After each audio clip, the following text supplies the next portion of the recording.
Deyir bir gün Allah Teala Cenab-ı Əzrailə əmr eləyir ki, get falan yerdə bir cavan qız var, onun canını al yine. Əzrail də gəlir həmin evə, həmin gənc qızın, qız da çox gənc olur, heç evlənməyib, onun canını alır. Bundan sonra bütün evdəkilər, həmin məmləkətdə onu tanıyanların qarğışı, ah-naləsi göylərə qalxır və Əzrailə nifrinlər oxumağa başlayırlar. Allah Teala'ya qarşı üsyan eləyirlər. Bunların ah-naləsi, üsyanı ərşə qalxır. Allah Teala Cenab-ı Əzraili təzədən göndərir həmin məmləkətə. Cenab-ı Əzrail gəlir,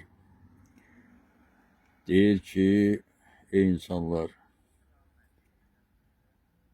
mənim o qızla heç bir tanışlığım yoxdur.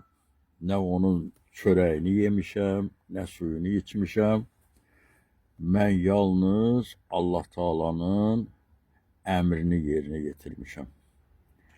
Siz hardan bilə bilərsiniz ki, Allah Teala o qıza sizin yeməklərinizdən də artıq onun yeməklər hazırlayıb və buradakı yaşayışından 1000 dəfə yaxşı yaşayış yeri onun üçün ayırmayıb.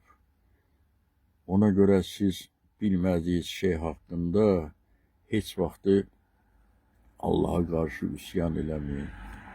Mənə qarşı nifrinlər yağdırmayın. Bundan sonra insanlar dərk edərlər ki, hər bir şeyə qarşı səbir və təmkin göstərmək lazımdır. Ona görə hər bir şeyin səbəbi vardır. Səbəbsiz heç bir şey baş vermir. Ona görə bir iş, hadisə baş verəndə səbəbsiz yerə qarğışlar yağdırmaq, dərin qəmlərə qərq olmaq, Allah'a qarşı üsyan etmək lazım deyil. Hər şeyin gözəlini Allah bilir. Biz bilə bilmərik ki, Allah Teala o işi nəyə görə tutdu. Ona görə hər şeydə səbir və təmkinlik göstərmək lazımdır. Sağ olun diqqətinizə görə.